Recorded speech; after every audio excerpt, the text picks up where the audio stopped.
This is 1480 KRAE Cheyenne.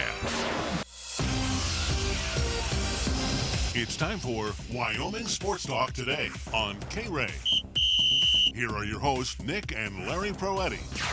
And a happy Thursday afternoon, Larry Proetti. Nick Proetti, as we are ready to embark on Wyoming Sports Talk today for this Thursday, being brought to you by Mondello's Pizzeria. 1507 Stillwater Avenue, Suite D, the Greenway Commons, open 7 days a week, Monday through Saturday, beginning 11 o'clock, and on Sundays at 12 noon, 778-6068 for takeout, or you can go right to the takeout window at Mondello's Pizzeria for the number one pizza in Wyoming.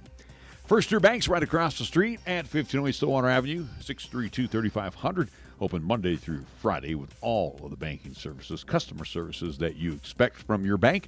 And again, talk to them about their CD maturity rates right now. Interest rates are low, but see what they're doing with CDs these days over at First Year Bank.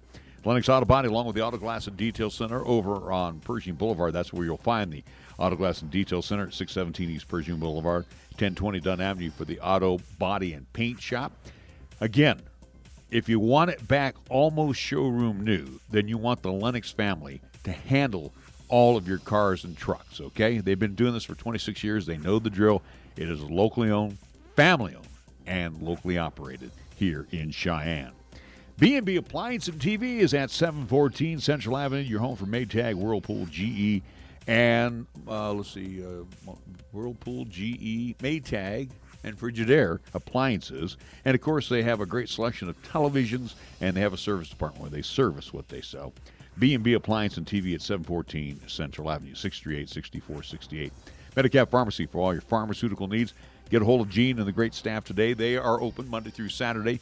Come on in right there on Bluegrass Circle next door to Texas Roadhouse, or use the convenient drive-thru, again, with your doctor's prescription. Let them fill all those medications for you at Medicap Pharmacy. They also have sundry supplies inside as well. Chick-fil-A at Windmill and Del Range, right across from Powers Field and Menards. Again, CheyenneChicken.com. Remember that for Chick-fil-A's catering service. Remember, Chick-fil-A has 2 convenient drive-thrus, and they have the Chick-fil-A app for the mobile curbside. It's waiting for you. So, again, many ways to enjoy Chick-fil-A, the home of the real chicken sandwich taste. Hey, for breakfast, lunch, and dinner, make sure you're trying that hash brown scramble bowl for breakfast. And they also have for you right now some other specialties. Their chocolate fudge brownie. They also have their sauces now. You can get their sauces in squeeze bottles, 8-ounce squeeze bottles for just $2.50 plus tax. Chick-fil-A, Rain City's Place, at Windmill and Del Range across from Powers Field and Menards. Platte Valley Bank, couple of banking locations for you. Rick and the crew can be found over on Van High, and the great staff can be found over at the corner of College and Pershing. Open Monday through Friday, 778-0021. Interest rates right now, all-time lows.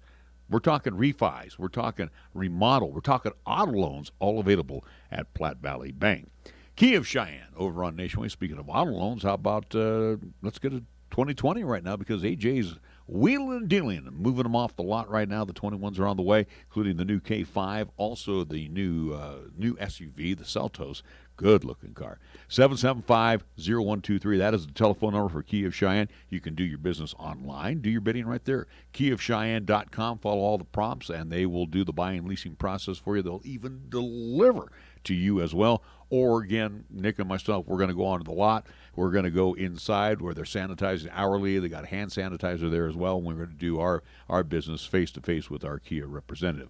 Key of Cheyenne for 15 years, founded by Greg and A.J. Miller. And, again, the tradition being carried on by A.J. as Greg has kind of ridden off into the sunset from time to time. So, again, come on by to Key of Cheyenne over on Nation Way.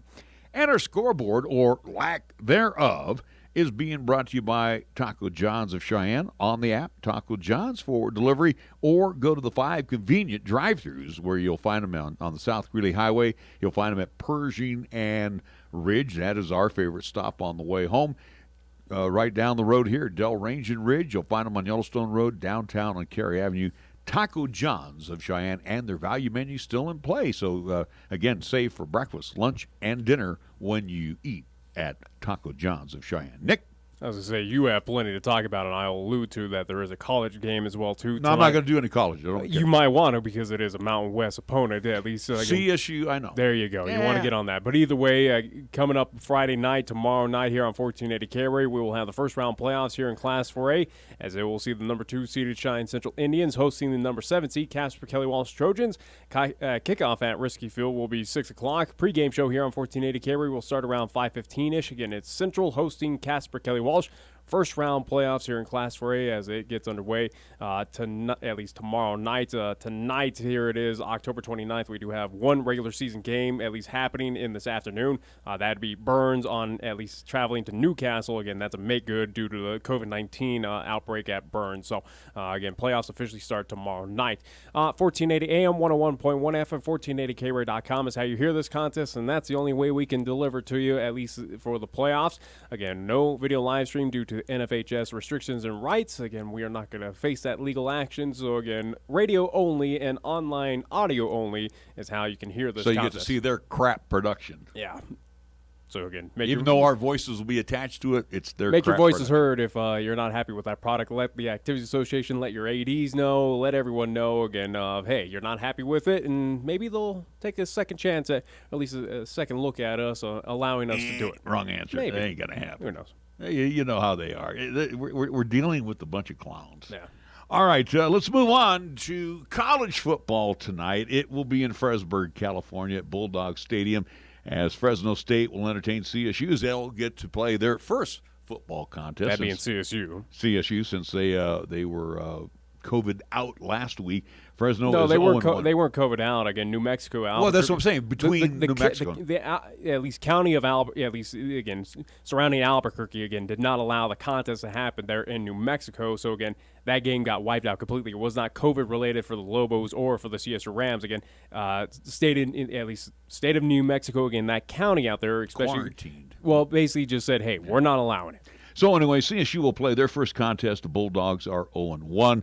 They'll kick off at 8 p.m. Mountain Time in Fresno, California. And tonight's Thursday night football game, you have 3-4 Carolina matching up with 1-6 Atlanta. That'll be at Bank of America Stadium in Charlotte, North Carolina. That is your Thursday night football game. So if you want to get rid of the rest of that snow that's laying around your driveways or your backyard, you might want to get rid of it tonight because this is going to be another yawner of a game. All right, our scoreboard brought to you by Taco John's of Cheyenne. When we come back, we are going to be entertained and listen to the great thoughts and comments from Chad Whitworth, athletic director at Cheyenne Central. He'll be followed up by head coach Aaron Makelky of the Casper Kelly Walsh Trojans. And then we'll have Mike Apodaca, Cheyenne Central head coach. He will be talking about what's going on with the Central program as they gear up for Casper Kelly Walsh coming up tomorrow evening. We're back with all of those folks after these words here on 1480 KRAE. How does Taco John's define a valedictorian? A valedictorian is smart enough to know tuition at a top-tier value menu should cost no more than $1, $2, or $3. They've graduated to guac, bacon, and steak. So for all valedictorians, we introduce the new Valueist menu from Taco John's. Enroll today for just $1, $2, or $3 to start working on your value thesis. The new Valueist menu. Commence eating. Download our app for exclusive deals at Taco John's. Bigger, bolder, better. You're listening to Cheyenne's new Sports Talk Authority. This is Wyoming Sports Talk Today on AM 1480 KRAE. We get a chance now to talk with Cheyenne Central Athletic Director Chad Whitworth. It's always nice to talk with him, and we've had quite a few opportunities here during the fall to chat with the athletic director at Cheyenne Central.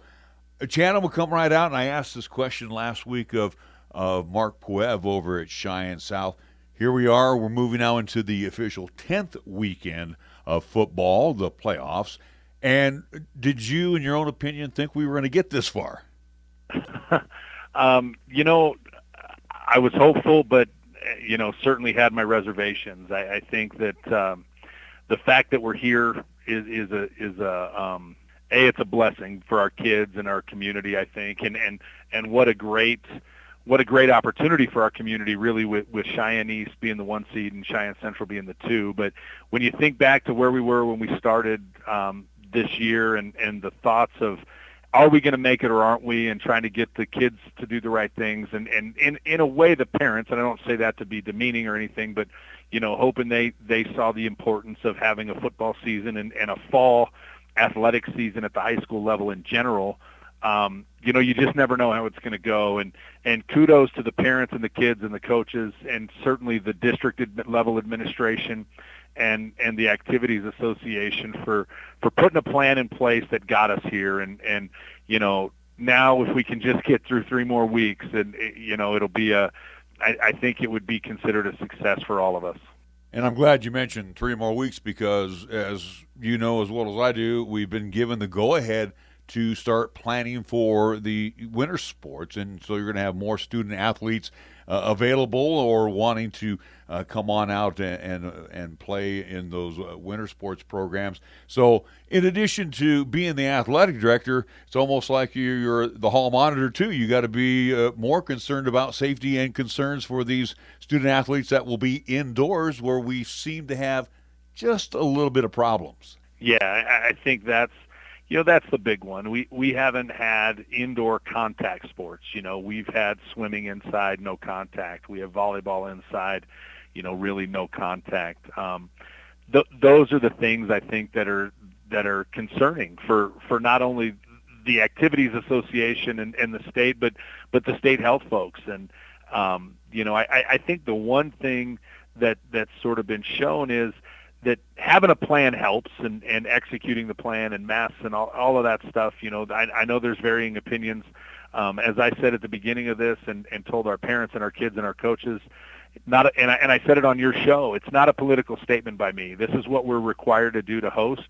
And I think it's at least shown that it enabled us to get through it. And for that, I'm grateful. But as we move into the winter, it's, we're going to be limited even more on the number of spectators that we can have in there, because it is inside. And those are just things that we're going to have to deal with. And again, I hope the focus for everybody, even as we move into winter and hopefully spring, I hope the focus is still on, hey, let's have a season. Let's try to get these kids to their culminating event. In the winter last year, basketball lost their culminating event, and then we lost the entire spring season. So if we can sort of keep focused on that, and the fact that we're being able to at least attempt to have a season no different than the fall, then hopefully we can get to the end of it as well. I'm glad you mentioned spectators. Let's talk about Cheyenne Central hosting the Casper Kelly Walsh Trojans. We have been pretty much, and again, a credit to you, Jerry, as well as Mark. You guys have done a great job in outlining and guidelining people. Hey, this is how many people can be here. Here's where you can sit, that type of deal. We've been at 1,000 spectators for the outside event for the football. Are we going to maintain, because we know for sure Central's at home this week. If they win against Casper Kelly Walsh, we'll have yet another home game. So are you going to be able to increase, or do we maintain that 1,000 spectators? No, we've been fortunate to get up to 2,000. The district asked for a variance, and kudos to the district administration again, and Mr. Bartlett and Mr. Siemens and Dr. Brown for working and getting the county health department to approve it, and then it went on to Dr. Harris, who also approved it, for our district. So for these playoffs at both venues, we are allowed to have up to 2,000 people.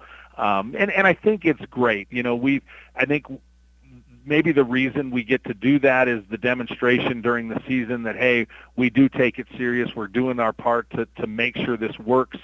And what else can we do, and our fans, who I can't give them enough credit, not only at home where they've been great and worked with us, but every time we've been on the road this year, I've had the opposing administration call me and say, hey, your fans were awesome.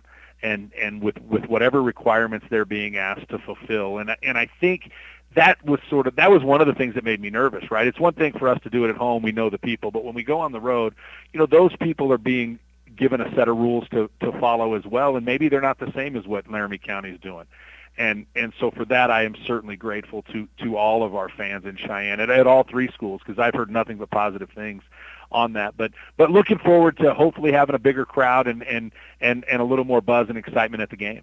Well, that means your phone will probably be ringing. You'll hear from friends once again. Now, real quick, tickets. And again, this is playoffs now, so Yep. Walk-ups, I would venture to say probably not recommended. Tell us a little bit how we could obtain tickets for this first round of the playoffs. So if they go to the Central High School Athletics webpage, which is central.ourschoolteams.com, there's a little article there that has a link to a form. That's how they can pre-order them to make sure that they get them, unless, of course, we run out. All that form timestamps everything. So if we were to run out, I would just, at the point where we run out, anybody below that time date stamp would just be, we would notify them that there aren't any available. I have a sneaky suspicion we will have some available, and we will have some available the day of the game. We're going to have a tent set up where people can walk up and either claim and pay for the tickets that they pre-ordered, or whatever we have left will be available. And as soon as we run out of those 2,000 on game day, we will shut it down and just not let anybody else in. And final thought, and thanks again for joining us here on our pregame show. As we talked prior to doing our show, here's the deal. Cheyenne Central football, Mike Apodaca, new look with the Cheyenne Central Indians, his third season. Last year we had one home game against Rock Springs, then we had to hit the road. Thanks to all the weird and wackiness of Class 4A, and Sheridan did Cheyenne Central a big favor this past weekend. Hey, there's a possibility we get 2 home games for football. You have to feel real good about Cheyenne Central's chances, at least being at home and possibly moving on to that next level, vying for a state championship. I do. I think Coach Apodaca and his staff have done a great job, and obviously it shows on the field. We have a ton of great senior leadership in our athletes, and that's clearly shown too. But one of the things that I've been most impressed with Coach Apodaca and his staff is they get out and they're trying to find kids, and they want kids who want to be a part of the program, and they want to coach them up and do that. But to see the steps that we've taken in the 3 years that he's been here have been awesome. And the thing about it is it's about developing young men, and I think he's done that and is doing that, which I'm so proud of. But to see the success and that's what everybody wants to see, right? They want to see the competition for the state championship or get to that game and win a state championship. And I think he's developing that and developing a culture that kids want to belong to and be a part of. And kudos to them. And it's been an awesome thing to watch. And certainly look forward to watching him continue to develop and guide our program. The comments of Cheyenne Central Athletic Director Chad Whitworth. We'll take a timeout. More coming up right after this here on 1480 KRAE. If it happens on the diamond, the hardwood, the field, or even the ice, we'll talk about it on Wyoming Sports Talk today. Hi, this is Nick Peretti inviting you to join Larry Peretti and myself each weekday from 3 to 5 p.m. as we, along with our special guests, talk sports locally, regionally, and nationally. And you can chat with us too at 307-514-1071. It's Wyoming Sports Talk today, only on 1480 KRAE, and you can stream live with us at 1480krae.com. MHP is a certified public accounting and consulting firm located in Bow, Cheyenne, and Fort Collins, offering accounting, tax, and consulting services to businesses, not-for-profit, government, and individual clients. MHP takes pride in their commitment to providing close, personal attention to their clients. They also continue to invest time and resources in continuing education, state-of-the-art computer technology, and valuing their relationships with you. MHP is a proud supporter of local and UW athletics. MHP, 314 West 18th Street, or call 634-2151. No matter what tomorrow brings, some things won't change, like Schwab's commitment to see the world through clients' eyes. That commitment is why Schwab is always here for their clients with clear guidance and committed service to help maintain focus on achieving long-term goals. So whatever happens today, Schwab remains invested in you. Visit schwab.com/Cheyenne to learn how Schwab is ready to help. B&B Appliance and TV has been your locally owned appliance store. Not only do we offer several major brands, we also service what we sell. And we have the largest parts department in Laramie County. Next time you're in a big box store, just ask to see their parts and service department. Then come visit the appliance experts at B&B Appliance and TV, 714 Central Avenue. Best brands, hometown service.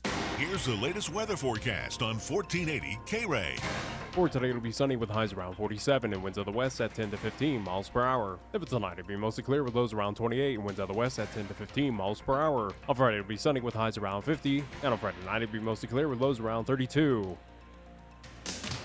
When it comes to sports talk in Cheyenne, it's a whole new ballgame. Let's play ball! You're listening to Wyoming Sports Talk today, and it's only here on AM 1480 KRAE. We get a chance now to talk to Casper Kelly Walsh Trojans head coach Aaron Makelky. Coach, before we get into the playoff contest against Cheyenne Central, let's reflect back on the season. Getting into the playoffs is one thing. Everybody's 0-0 as we get into the playoffs. But take a look back and let's talk about the improvements that you had with your squad this year. Yeah, well, I think part of that's based on the schedule. You don't know how it's going to shape up until you play all those games, and there's been some interesting things going on in 4A, and I think maybe some things maybe we didn't expect, or teams better or worse than you would have thought in the preseason. But I think the biggest one is just our kids understanding the schemes and the systems and being able to execute those on the field. It's pretty evident when we put on the film week 1, we played Cheyenne Central, and it was not competitive, not close at all, and we kind of watched that and cringe and go, oh man, we were not very good at that stuff. And so yeah, we've won a few games since then, but I also think the biggest factor is our guys understand their job, and our coaches have coached those techniques, and guys understand how that fits into what we're asking them to do on the field on Friday nights a lot more than maybe the first game or two of the season. Your backfield basically is senior dominated, but again, your featured running back is Cambercat, and of course he's only a junior. But let's talk about what he brings to the table. Again, he is a load to bring down, and again, he is the epitome of 3 yards and a cloud of dust. He is, but he's got that explosive element too. For a big guy with the long hair flown out of the helmet, he can also take one of those 3 to 5 yard runs and stiff arm one guy, and now it's a 40, 50 yard touchdown, or like first game, I think 99-yard touchdown on the first play of the season from scrimmage. So he has the big play side too. I would say he's just a unique blend of size, speed, athleticism. We tried to get him a little more involved in the passing game last week, and he didn't set any world records, but I think more than he had been involved catching the ball all year. So we're trying to use him in different ways and create some matchup problems for the defense by moving him around. Coach, I'm glad you mentioned the passing game, because when I did you against Cheyenne East, I think I had you down officially for 4 passes. And again, too, your offense is predominantly run-oriented. Do you find now, especially in Class 4A, as you've seen it now over the last couple of seasons, are you starting to see that this is almost like a balanced type of operation in Class 4A, especially with the upper echelon teams, that they like to toss the football around in addition to running it? Is that something that you're trying to incorporate, or is it still the philosophy we gotta grind it out and take as much time off the clock as we can? Well, that's a great question, Larry, and I'd say it's relative. When we went and played Cheyenne East, we said if it turns into a track meet and it's fast-paced, their style, we're just not going to win that type of a game. And so it really does depend on who you play, and we have our identity, and it is run first, but there are matchups where we'll go tempo and throw the ball and no huddle, and then there's some where we go, hey, we got to milk the clock and limit possessions and try to make it low-scoring and ugly. So it really depends on who you're playing. But, yeah, of those top teams, I think Thunder Basin's probably more balanced than they used to be, especially this year with their great running back. But East, Central, they like to air it out. They don't huddle. East goes about as fast a tempo as the referees will allow them to. And so if you play a team like that, like with us matching up to Central, their strength is their offense, their weapons, spread you out and run the ball, but also some matchup problems with their receivers and tight ends. We just have to have an idea of what the pace and tempo of the game has got to be for us to have a chance to win on maybe the last drive of the fourth quarter. Because if it's 49 to 42 type of a game, that plays into their hand. That's what they're good at, and that's not our identity. So doesn't mean we're not going to throw, but we gotta have our opportunities and try to make the passing game where the explosives come in. And I think that's what we did well early in the season, is we didn't drop back and throw it 25, 30 times a game, but we would have that 70, 80-yard touchdown pass to make defenses say we can't put everybody in the box because they'll beat us over the top. Coach, and I don't want this question to sound kind of moronic here, but here we are into the playoffs, and with Cheyenne Central, they come in limping a little bit. They got healthy offensively against Laramie, but they've won 2 and they've lost 2. So out of their last 4 contests, they've had some problems. As you attack them again, and like you said, you didn't really perform too well at Risky Field the first time. Have you seen some things, and obviously you're not going to divulge them on the radio with us, but have you seen some things that you might be able to expose in this contest?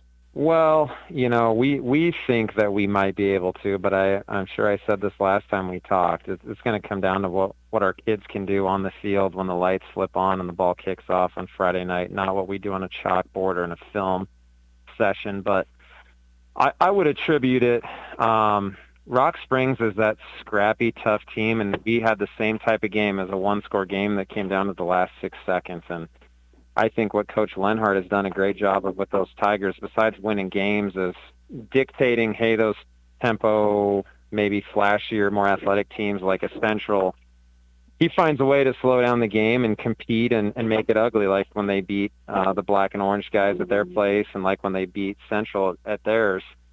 But they also play in East, watching that film in the first half, it was just a track meet, and East is so athletic and so good at that style of play that I don't know what their game plan going in was, but that type of pace really plays into East's strength. And so I think the matchups have been tougher for them, and I know who I think is their best player, the running back, linebacker number 20, he really has a lot of plays on his highlight reel from our week 1 matchup. I think half of his highlight reels against Kelly Walsh so far this season. But, he didn't play, and I'm sure he'll be healthy and a full speed ready to go against us on Friday, and that's got to help them out.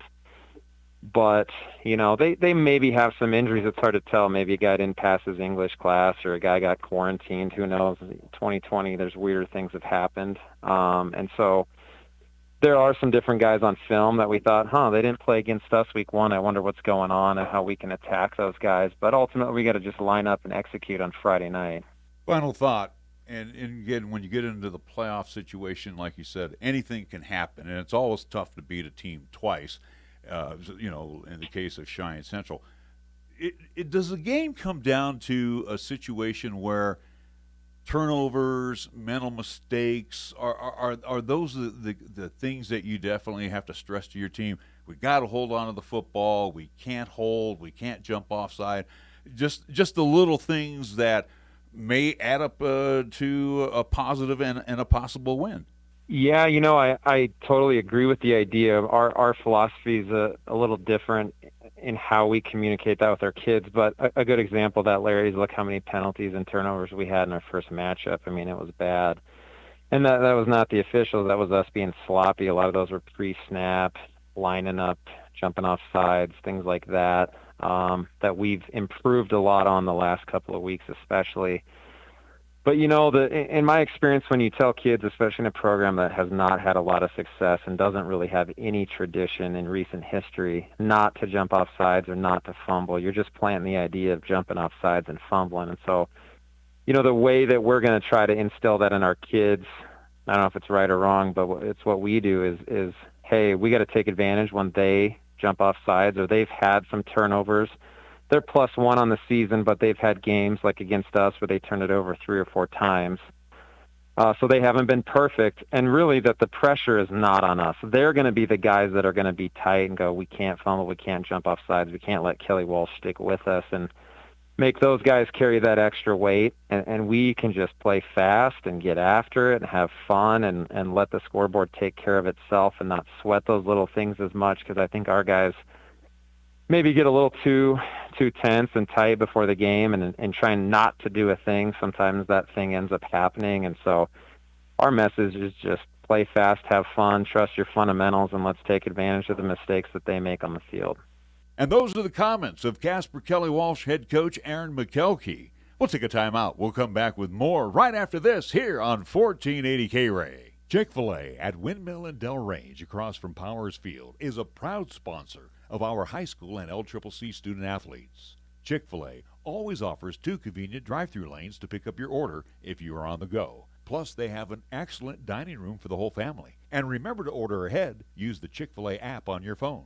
Stop into Chick-fil-A today, open Monday through Saturday, where you can enjoy breakfast, lunch, and dinner. Your home for the real chicken sandwich taste. Chick-fil-A, Windmill and Del Range. This year, make your holiday season just a little bit merrier with the Cash Rewards credit card from Platte Valley Bank. You can save 1% on your Thanksgiving dinner, holiday shopping, as well as all of your everyday purchases all year long. With no annual fee, no balance transfer fee, and the security of having your local bank behind you, a Platte Valley Bank Visa Cashback Rewards credit card is the right choice. Save at the store and online. For more details or to apply, go to www.pvbank.com. Platte Valley Bank, member FDIC, subject to credit approval. Certain restrictions may apply. At Medicap Pharmacy, we concentrate on nothing but your medications and your health. Each location is a locally owned, full-service neighborhood pharmacy. We won't make you walk through aisles and aisles of stuff or wait in a long line.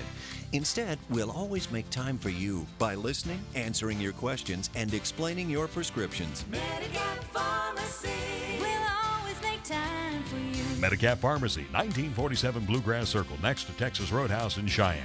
Or call 635-3712. We are the key to your cleaning success. The Key People that provides affordable office and professional cleaning services for over 40 years with exceptional customer care. All of our contractors have background checks and are licensed and bonded. We guarantee you a safe and secure service that is tailored to your individual and business needs. The Key People do not impose year-long contracts, and all quotes are free, confidential, and personalized. Call Key People at 1-800-468-8283. That's 1-800-468-8283. Tired of lazy and predictable sports talk radio? We know you are. This is Cheyenne's new sports radio home. It's Wyoming Sports Talk Today, and it's right here on AM 1480 KRAE. Right now we're talking with Cheyenne Central Indians head coach Mike Apodaca before the contest against the Casper Kelly Walsh Trojans. First round of the Class 4A playoffs. Coach, let's talk about the Indians in general. You know, out of your last 4 games, you go 2 up, 2 down. But I would think most importantly, as you head into this contest against the KW Trojans, the offense got shored up a little bit by the win last week at Laramie. Yeah, it was good to see us put points on the board. We've definitely struggled to do that over the last few weeks, and so it was good to kind of get going again there, and real proud of the effort the kids put in on that side of the ball for sure. You know, and then we'll flip it over on the other side defensively, and I think people are making more out of the Plains of making that game closer. It just seems like that, hey, you know, you guys jumped out to this big lead, and again, you know, you knew you had playoffs coming next week.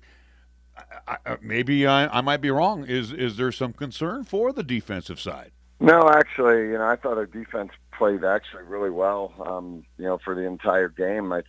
First of all, I think, you know, Laramie's a pretty solid team, especially offensively, and, you know, really did a pretty good job shutting them out for almost 3 quarters. And you know, they put a couple drives together late in the third quarter, I think, that, you know, they're a good team. But, you know, towards the end there, and, you know, we made several mistakes, and we had, you know, tried to get some guys some time down there to add some depth, and probably just weren't ready for prime time yet. And, you know, Laramie did a good job of exposing that, and, you know, probably made it closer at the end there than we would have liked. But, you know, for us right now, you know, I thought when we were able to look back at that game, I think our starters that, you know, played a majority of those first 3 quarters really did a lot of really good things. And so, you know, we were pleased with that.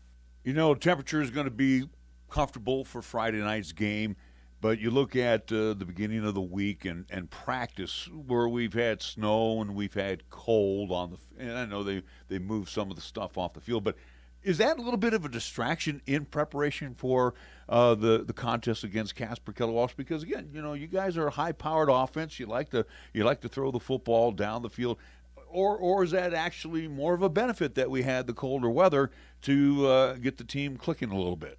Monday we were inside, and I never really mind Mondays inside. We're doing a lot of install and some of that kind of stuff, so it wasn't bad. If it would have continued on, it does at some point cause a concern. But we were able to get outside yesterday, thanks to the district's efforts. So that definitely won't be a reason, for our. And I liked where we were at yesterday's practice.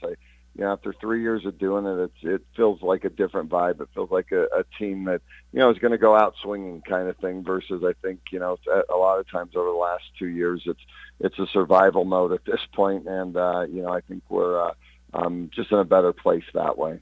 Coach, again, you've lost a couple of games at Risky Field, but the bottom line is the Central Indians have an opportunity, and again, crazy things have happened in Class 4A this year, and you know it as well as I do, but you have an opportunity, to stay at home at least for a couple of playoff games. How important is it to be with the home cooking? Oh, it's huge right now. It is in Wyoming that those road trips are long when you go, 9 weeks, and some of those are a little bit wearing on the kids. And so, I think, and part of that's just a pride thing. You've earned that opportunity to be in this position. And we're, talking to the kids about that, the people that support you in this community are able to see you. And, with things opening up and the state allowing, really twice as many people, it gives some more people this opportunity to see this group. So we're excited about that. And being home is definitely a plus. Coach, just talk about the KW Trojans, and I made this comment because I've seen KW, and and they're kind of in that same vein as Cheyenne South. Run, and when we really need to, we'll throw the football. And I know the game I did against Cheyenne East, they only put the ball in the air 4 times. Obviously, they bank on Burkett, their big fullback, to give them the old. And you know how this is from the full house backfield days. Hey, 3 yards in a cloud of dust, but. Coach, you know it as well as I do, the Class 4A or even high school football in general has changed quite a bit dynamically, where run now has to be mixed in with the pass. I just see that this team's going to have some problems trying to even throw it against you guys. Yeah, and they're even a little bit different than what maybe you and I were used to back in the day of the kind of that triple option, under center, and they're out of the gun, and that creates its own problems just in the spread. So we need to, I think it doesn't matter. Teams are trying to do that every week to each other, is that you got to take away what they want to do and make them do something maybe they're not as comfortable doing. And so stopping the run is critical with this group. And number 9-7, I think it's Burkett, is, he's a load, and you don't want to let him, his engine get rolling because, he's big and fast. And, I thought last time we did a pretty good job of containing him in that. And we're going to need to do the same thing this week and keep our offense on the field. And again, with your team as you head into this contest against Casper Keller Walsh, I guess confidence level, the win at Laramie, did that kind of bring the spirits up a little bit and moving ahead towards this weekend? Yeah, winning does wonders to anybody's psyche. So I'm glad we're on the other side of it going into this thing. And like I said, Laramie, especially offensively, that's a good team and posed its own challenges. And again, I thought defensively for the most part of the game we did a good job. And then offensively we were explosive, and so I think those things just allow that confidence. We're starting to get a little healthier. Everybody's kind of banged up, at this time of the year, and that's a big part of finishing out this season is who can stay the healthiest, and we are getting healthier. And so, I hope all of that parlays into, kind of finding ourselves back again. And final thought, Coach, and as we look into this first round and hopefully even move ahead to the next round, but as you look at the players, the 8 teams that are in there, I count 5 that are pretty much in the hunt. You can actually throw in a 6th team, but there's 5 solid teams right now that could take away this year's 2020 football championship. I agree, and I think that's one thing over the course of the last month that we've really talked about. They're high school kids, and we haven't had a ton of success, this group, over the last 2 years. But, I think just getting caught up in a ranking or a seeding is not a good place to be right now, because I'm right with you. I think there's, 5-6 teams in here that, get the right mojo going and all of that, and they can, finish this thing. And so it's really important just to focus kind of, as cliche as it is, on each day's practice and, kind of a play at a time, and, just focus on what you can control, really. The comments from Cheyenne Central head coach Mike Apodaca. We will take a timeout. We'll be back with more after this here on 1480 KRAE. Your locally owned and operated radio stations, KYOI FM and 1480 KRAE AM, are just that, local. Serving Cheyenne and Laramie County, where your advertising dollar stays local, too. It doesn't end up in Colorado, Oklahoma, New Hampshire, or even New York. We conduct business here. We shop here, and we live here. And we support our entire community 24/7, 365. Just because it has a window dressing doesn't mean it isn't a facade. A reminder from KYOI and 1480 KRAE. We get it. Your world is still a bit upside down right now. Maybe you're dealing with the loss of income, or you have worries about your job. Let Laramie County Community College help. You could start classes for a certification in a high-demand field or begin your journey to completing a degree. We have the programs to move you toward the future you deserve. In fact, many classes are available online. Visit Laramie County Community College at lccc.wy.edu. When you say Mondello Pizzeria, think authentic Italian. When you say Mondello Pizzeria, think made fresh from scratch. When you say Mondello Pizzeria, think great pizza, delicious Philly cheesesteak, superb hot and cold Italian sandwiches, meatballs, sausage, and special subs, calzones, crisp salads, and great service. When you say Mondello's Pizzeria, think unmatched Italian taste. Mondello's Pizzeria, 1507 Stillwater Avenue, your only true Italian stop for lunch or dinner.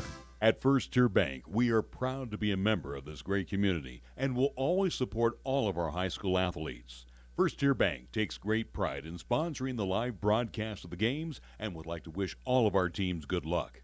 We share the credo with Newt Rockney when he said, "One man practicing sportsmanship is far better than 100 teaching it."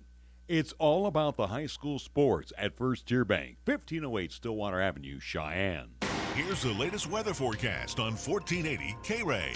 For today, it'll be sunny with highs around 47 and winds of the west at 10 to 15 miles per hour. If it's tonight, it'll be mostly clear with lows around 28 and winds out of the west at 10 to 15 miles per hour. On Friday, it'll be sunny with highs around 50, and on Friday night, it'll be mostly clear with lows around 32.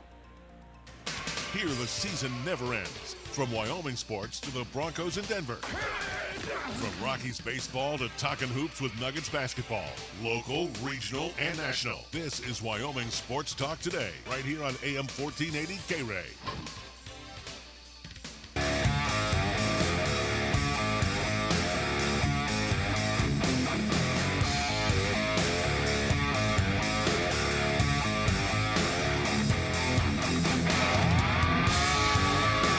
We welcome you back to Wyoming Sports Talk Today. Again, folks joining me on my pregame show for tomorrow evening before the Central Casper Kelly Walsh contest. We'll talk a little bit about that coming up in the next hour. We'll make our picks, I guess, on that one. Or do you want to do it now? I don't know.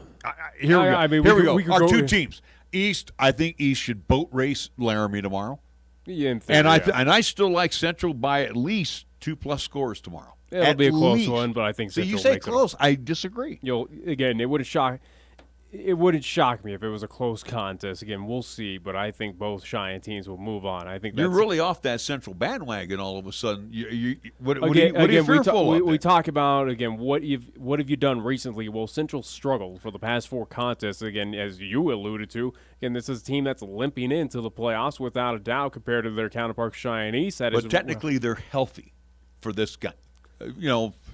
Since Lobatos is probably at almost 99% right now. I'll say this: if the Trojans come down here and upset Cheyenne Central, get the victory, it wouldn't. Again, there'd be some surprise, but it wouldn't shock me. My jaw will be hanging on the ground. It would not shock me. The only thing that I think that Casper Kelly Walsh might pull tomorrow, and I've seen this before, and I've been part of those type of teams. I ran wishbone in high school, and everybody expected us to run. Well, one game we came out throwing the football. And, of course, we didn't know how to throw the football, so we kind of nixed that after a couple of passes. We know their quarterback can throw for Kelly Walsh. Again, he's been able to throw those long bombs. So they have that opportunity. And, again, is that something that in the playbook, hey, we now change our identity to this instead of, again, run-heavy offense? Who knows? Well, again, it is the playoffs. It is something where – you lay it out on the line because if you don't, hey, you're going home for the remainder of the season. Basically, Central can load up the box on these guys, okay? And, again, you got Towlett, you got Johnson back there. They can basically cover the home run. So they've been burned a couple times. I know they can, but I'm just saying, for the most part, they can basically knock off that home run. You got 9 guys going up against, 7? Yeah. So again, if anything, you look to that Cheyenne East at least playbook, or at least what they did at Risky Field against Cheyenne Central. Again, finding that target of one wide open Jake Rell, where again that defense for Cheyenne Central just fell flat.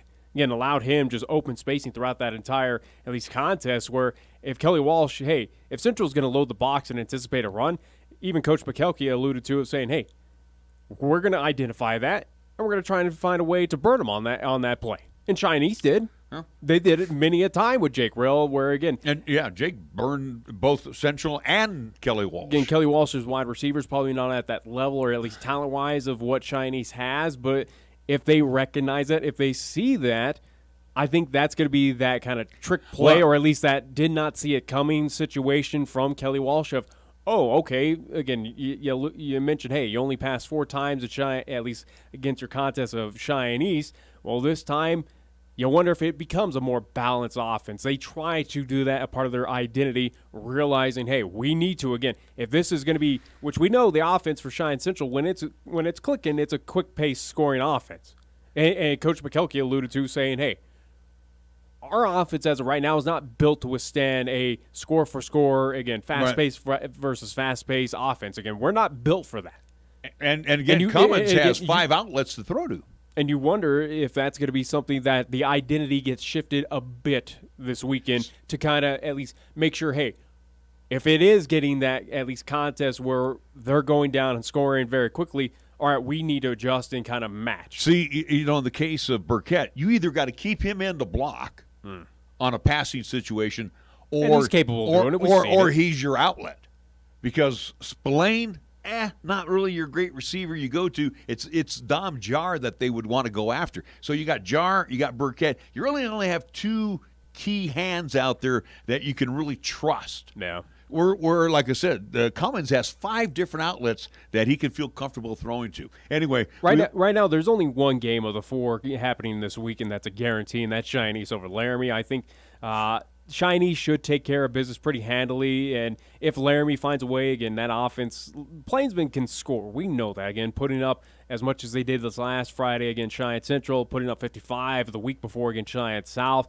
They can score, but they're not going to match score for Cheyenne East. They're going to just rail that off, and I think that's the only guaranteed contest for at least this weekend for the Thunderbirds to move on past Laramie. But you look at the 4-5, Sheridan, Rock Springs. Again, that contest happening in Sheridan. It's a 5 p.m. kickoff. Yeah, Sheridan's You never know with Rock Springs. Again, Sheridan and Rock Springs, they've both been up and down this season, and Rock Springs has been able to win on the road. Most notably, again, they went up to Natrona, a team they've never beaten, or at least they haven't beaten in 18 years. They found a way to just at least up in the Mustangs. Sheridan got healthy last week against Thunder Basin. Their confidence is sky high. And who knows what happened in that contest? It could have been all that energy, or at least all that momentum was right there to play spoiler, at least do a little upsetting there for Sheridan. Or pressure. Who knows? Again, I don't discount Rock Springs. It wouldn't shock me if Rock Springs goes all the way on that long road trip to win at Sheridan. Again, I disagree they're beatable at home. I disagree. East and Central has proven that they're beatable. Well, Rock Springs didn't beat East, and then they beat Central. And that one, I would like to have that one. I'd like to have that one played over again. But Sheridan, they won't lose. And again, Rock Springs was pretty competitive. I think the 3-6 game with Thunder Basin and Natrona, because Natrona is healthy. And that's one of the things that Coach Harshman said. We haven't been healthy, and Taubert didn't even dress last week. Didn't need him to dress against South. But the point is, he's back. He's had, 3 weeks to recover. And again, we saw what they did against a very undermanned Cheyenne South team. This team can score, and they're big. Again, for the 4-5 matchup, 3-6 and 2-7 matchups here. Again, East and Laramie, East should be a guarantee to win. But for the five-seeded Rock Springs Tigers, 6-seeded Natrona County, again, going on the road to Thunder Basin, and Kelly Walsh coming down here, it would not shock me if one of those three teams pulls off the upset. And especially in our contest for Kelly Walsh and Cheyenne Central, it would not shock me. It would be a slight surprise, but again, my jaw's not dropping down to the floor. It's, I did not see this coming. No, you got to read the writing on the wall with both teams, especially for Cheyenne Central, of some of the ups and downs they've had heading into at least the first round of playoffs. But, again, Rock Springs, can they pull it off on the road against Sheridan? I don't foresee it, but they can. I give them a fighter's at least chance in that contest. But Sheridan, especially after what they did this past Friday night, at least at home, taking on Thunder Basin and just shutting out that Bolts team, I think they got worlds of momentum and confidence. Central makes a statement tomorrow evening, and that will be bad news for their next opponent in the semifinals. Watch what team comes out tomorrow evening. Hey, we got to move on to the pros here. Oh, and I want to remind everybody, we do have another guest joining us next hour, Patrick Schmiedt. He's with Wyoming-football.com. And we're going to chat with him. He's got a bunch of stuff that he likes to do stats. And we're going to talk with him about how he keeps up. We'll talk about our stats about him and see what his thoughts are, especially with the classifications and just what this year was for kind of lopsided matchups. I'm sure he'll have his opinion on that. Anyway, again, keep it on the high school ranks again today. At least that should be happening now. Again, as you want to forget it for whatever reason, but again, I don't want to forget it. Well, again, at least as you're trying to move fast away from high school. You're the one who told me. You said, let's get it to the pro. You don't know. Again, you're giving me all these options. I told you what we were going to do heading into this segment, and again, you just went and did your own thing. But regarding the high school matchup, again, tonight, or at least it should be happening right now up in Newcastle. Again, Burns, their final regular season contest. Again, they will fall at least one game short of a full schedule due to the COVID-19 outbreak that they had there at Burns, but thankfully they will have one more remaining home, at least regular season contest happening today at Newcastle. Again, neither team is making it to the playoffs. This is just kind of for pride and also just getting that football experience. So good luck to the Bronx. Again, their contest today. Taking on the who? Newcastle. What are they? I have no idea. The Newcastle Dogies. Good for you.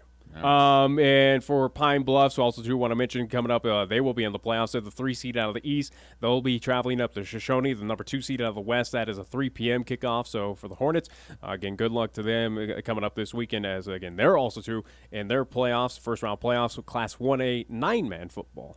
Folks, when you want to know the high school scene, you come to me. Okay, him. All right, moving along. Now I will give you the pros because I'm totally out of touch with it, and really at times I'm going, I care. It's like tonight's game. I care. Yeah. I will not watch it. I used to be a football fan. I won't watch this one. I don't care. So anyway, that's kind of been Thursday nights in general, where it's just but it was still football. It was still matchups. Before all of the controversy and all of the craziness, I would watch a game, and even if I had it in the background, I won't have it on. I don't care, especially Carolina. And again, I'm a fan of McCaffrey. He's not playing. So I know. But I'm just saying. And again, Ryan, we know he's a great quarterback. He's got. I don't know about that. No, but I mean, he's got good weapons, and it's like. Still can't get it done, again, as they only have one win on the season. Like I said, I don't care about tonight's game. Anyway, let's go. Again, outside of the whole political or whatever the hell is going on with the NFL, again, just in general, this game is just on paper bad. And it's, again, for a primetime game. Obviously every team gets an opportunity for a Thursday night. Again, the NFL has alluded to that of saying, hey, doesn't matter if you're 0-7, if you're the Jets, you're the Giants, if you're the Broncos, you're X and Y of this bad franchise. No, you still get a chance of that primetime spotlight that, hey, Sunday Night Football night might not give you the nod on NBC, or, again, ESPN won't give you the nod on Monday Night Football. Again, as we've seen, those schedules kind of fluctuate, or at least they try to get those primetime good matchup contests. Right. It is what it is. Thursday night, these teams are 4-10 combined. It's just it's a goofy experiment that the NFL is just trying to do, and so far it's whoop-de-doo. All right, are we going to go to the picks? What do you want to do? We don't have time for that. Again, 3 minutes. Are you insane? Well, then let's go. Let's go to the picks then on the high school side. So we'll just keep it. We already just talked about it. I don't know what again. I just told you again, breaking down those matchups. Do you say Central wins? I think I just said, East and Central wins, and East should win comfortably. Cheyenne Central probably wins in a very close one. Okay, so I'm just repeating myself. Did you not listen? No, you never gave me a score or anything. I'm not going to give a score on that because I think it's just kind of ridiculous at that point, especially because we're covering for it. Again, obviously we're polling for Cheyenne Central, polling for Cheyenne East, rooting for both the local teams to get it done. But again, in my gut feeling for Cheyenne Central, Kelly Walsh, I don't know if this is going to be a high-scoring affair. Who knows? Again, conditions are going to be decent. Excellent. It's going to be cold cool. It's going to. Matter of fact, it's going to be cold. It's not going to be like 32 degrees. It's going to be. It should be. It's supposed to be a nice day tomorrow. Well, again, this is sun setting around this time when kickoff's happening. So again, it's cooling off. But again, it's still the turf at least is going to be a little bit on the warmer side. I think the passing game for Cheyenne Central is alive. It's well. And Cummings is going to throw I'm well anticipating tomorrow. that Kelly Walsh comes out with a different look, or at least they'll change it up a bit than what we've been accustomed to for the Trojans this season, or at least past couple seasons under head coach Eric Makelky. You wonder if, hey, we realize what the Central team is made of. Hey, we need to not so much match their style, but realize that, hey, that offense is very quick, and if it happens again, if Central has an opening, at least offensive drive that just instantly scores within 1, 2, 3 minutes, I think that's where that identity shift may happen. You might see that from the Trojans where, all right, we got a taste. All right, on the fly, we need to change it up. And it wouldn't surprise me if Kelly Walsh does come out there, throws the ball a little bit more than running it, tries to attempt to be that balanced offense, but we'll see. We will see. Again, with everything going on, Cheyenne Central will come away with the victory, but I think this game's going to be a lot closer than what you're anticipating. All right, fans, I'm going Central to win big tomorrow. I think we're going to see the offense explode on Casper Kelly Walsh, because Casper Kelly Walsh. And then what's your thoughts on Monday if Kelly Walsh pulls off the upset? Again, don't discount the I'm not telling people to go to their bookie and make a bet. We've seen wackier things happen in the playoffs, especially from these lower seeds that find a way to pull off the upset. Okay, but I'm just saying, don't make a bet with your bookie on me. I'm just saying, in my gut feeling and talking with the coaches, I'm telling you right now, I think Central, they got healthy offensively against Laramie. Laramie and Casper Kelly Walsh match them up about the same, okay? You look at defensively, Casper Kelly Walsh could not stop East. East was their own enemy. For Kelly Walsh, the only benefit for that team and for those athletes out there, for the Trojans, is you have 4 different game films that prove or at least show ways that, hey, this team is beatable. 2 have already proven that you can defeat this team, and 2 other games that were very close. And again, it doesn't matter if it was Sheridan at home hosting them, again, the upper echelon team, or Campbell County that gave them a run for their money at Gillette. From up and down, again, from Class 4A, from the upper elite to, again, a team that's no longer not participating in the playoffs, they've proven that this team, there's ways to slow them down. There's ways that you can beat the Cheyenne Central Indians. Leadership for the Indians starts with Carter Labatos on both sides of the football. Mm-hmm. You got Joey Kostelecki there on the defensive line. You know what? Burkett, he'll probably get his yards. I won't discount that. I like him. He's a solid runner. Wish we had somebody like that. But you know what? They can't throw the football. I mean, you do with Labatos again. Well, no, but I'm just saying, one of the state's leading rushers. Well, I know, but I'm just saying they can't throw it. And that's they can. It's not their game. They have a better, at least QB, at least option, or at least a passing game than what Cheyenne South was showing for that same offensive style. So they can. And again, Coach Makelky at least mentioned it with your interview with him, that again, given the opportunity, they can. At least that QB does have the arm strength. Can burn teams when again you're loading up the box. Protect him. You got to remember, Cheyenne East made him throw a lot on the run. Yeah. In the 4 times that he threw, he was almost under the gun. Yeah. I think Cheyenne Central is going to be that way defensively. They're going to bust through and make his night miserable. So I don't think they're going to throw. All right, we got to move into the 4 o'clock hour. Our next guest, Patrick Schmiedt, coming up here in about 10 minutes. This is 1480 KRAE Cheyenne. Also being heard on translator K266CC Cheyenne at 101.1 FM. It's time for Wyoming Sports Talk today on KRAE. Here are your hosts, Nick and Larry Proetti. Hour number 2 of Wyoming Sports Talk today. It is being brought to you by Mondello's Pizzeria, 778-6068. Mondello's Pizzeria. You will find them at 1507 Stillwater Avenue, Suite D in the Greenway Commons. First Through Bank's right across the street at 1508 Stillwater Avenue, 632-3500. Their telephone number. Lennox Auto Body at 1020 Dunn Avenue. Lennox Auto Detail Center. Auto Glass and Detail Center over at 617 East Pershing Boulevard. Both part of the Lennox family, 634-6608. B&B Appliance and TV at 714 Central Avenue. Remember, get a hold of Bruce and the crew at 638-6468. Medicap Pharmacy, for all your pharmaceutical needs, you just drive on over to Gene's Place right there on Bluegrass Circle. They're next door to Texas Roadhouse. They've been there for a long, long time, and they're open Monday through Saturday. Come inside, use the convenient drive-thru if you must. Chick-fil-A, Windmill and Del Range, right across from Powers Field and Menards. Open Monday through Saturday, 7 in the morning till 10 p.m. So you can get 3 squares there. Breakfast, lunch, and dinner. Hell, even go there for brunch. I'm telling you, the food is delicious at Chick-fil-A. Across from Powers Field and Menards. And again, remember, go to CheyenneChicken.com. Check out their catering service as well. Chick-fil-A here at Windmill and Del Range. Platte Valley Bank, 2 banking locations, Vanda High and at the corner of College and Pershing. Get a hold of Rick and the crew, Monday through Friday, 778-0021. And Key of Cheyenne over on Nation Way, where AJ is moving out the 20s so the 21s can take over the lot. And again, Key of Cheyenne has some, well, they've got some super deals for you right now. 775-0123 or check them out online, keyofcheyenne.com. Scoreboard time. It is being brought to you by Taco John's of Cheyenne. Again, on the app, Taco John's, you can use that app for delivery, or use the 5 convenient drive-thrus. Downtown KRAE Avenue, Yellowstone Road, Delrange Ridge, Pershing Ridge, South Side on the South Greeley Highway. Again, Taco John's, where they have their value menu in play right now, which means 3 squares, breakfast, lunch, and dinner with that value menu, stuffing some dollars back in your pocket. Taco John's of Cheyenne. Nick? Reminding folks, coming up tomorrow night here on 1480 KRAE, we will have Class 4A first-round playoffs between the number 2 seed Cheyenne Central Indians hosting the number 7 seed Casper Kelly Walsh Trojans. This game happening at Risky Field. Kickoff will be 6 o'clock tomorrow night. Pre-game show here on 1480 KRAE will start around 5:15-ish.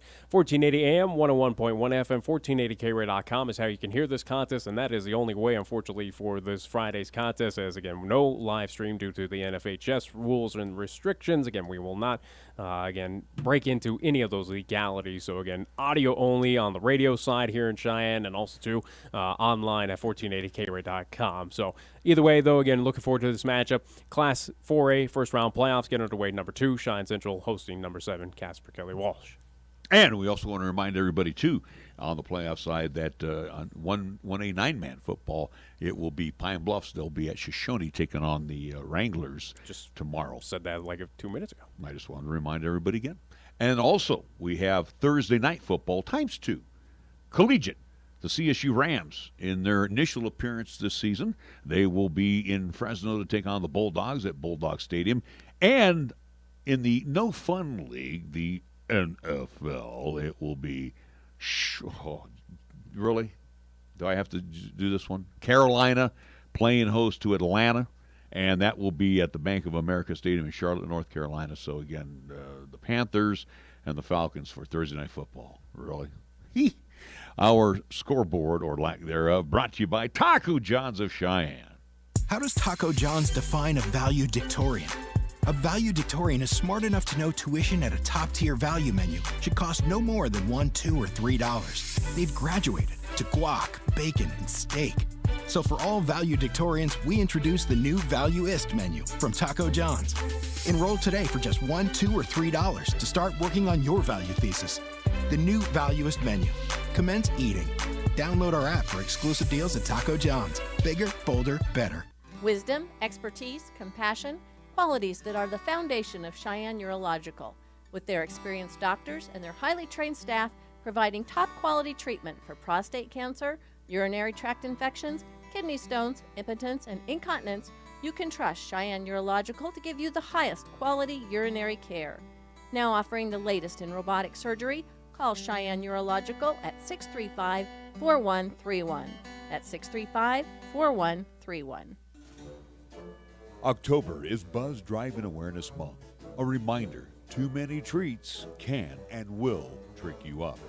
Buzz driving is drunk driving, period. Don't be a statistic. Keep yourself and others safe. Designate a sober driver and leave your car keys at home. You'd rather pay a taxi than pay the consequences of driving drunk. Paid for by Federal Highway Safety Funds. Take care of your family and enjoy the adventure with the new 2020 Kia Sorento. AJ Miller here for Kia of Cheyenne, and we have the new 2020 Kia Sorento at a price that you should compare to the competition. Utility and style is offered here with seating for 7, versatile storage, power, and all-season traction. Come by Kia of Cheyenne to see the value of the high-tech safety and performance with the Kia Sorento. Call 775-0123 or go to KiaofCheyenne.com. We'll make it easy. B&B Appliance and TV has been your locally owned appliance store. Not only do we offer several major brands, we also service what we sell. And we have the largest parts department in Laramie County. Next time you're in a big box store, just ask to see their parts and service department. Then come visit the appliance experts at B&B Appliance and TV, 714 Central Avenue. Best brands, hometown service. Whether you're driving in town or heading out on a long journey, remember to have your car or truck serviced at Cheyenne Auto Repair and Service. They will take care of most minor situations, from a simple oil change to working on your fuel pump, tune-ups, brakes, shocks, and making sure you stay cool on your long road trips by taking care of your air conditioning unit. See John and his great staff today to make sure all of your vehicle needs are taken care of so they don't flare up into major problems. Remember, Cheyenne Auto Repair and Service is a TechNet professional, where their work is covered by a nationwide limited repair warranty that extends across North America for 24 months or 24,000 miles, whichever comes first. For more information, check out TechNetProfessional.com on the World Wide Web. So if something happens to misfire, there's a TechNet professional nearby. Visit Cheyenne Auto Repair and Service today, taking care of our vehicle needs for nearly 30 years. Open Monday through Friday at 604 West Lincoln Way, or call for an appointment at 632-0498. Here's the latest weather forecast on 1480 KRAE. For today, it'll be sunny with highs around 47 and winds of the west at 10 to 15 miles per hour. If it's tonight, it'll be mostly clear with lows around 28 and winds of the west at 10 to 15 miles per hour. On Friday, it'll be sunny with highs around 50, and on Friday night, it'll be mostly clear with lows around 32. Got something to say? Then get it off your chest right now. Phone lines are open at 307-514-1071. Make your opinion count and call the show. Wyoming Sports Talk today.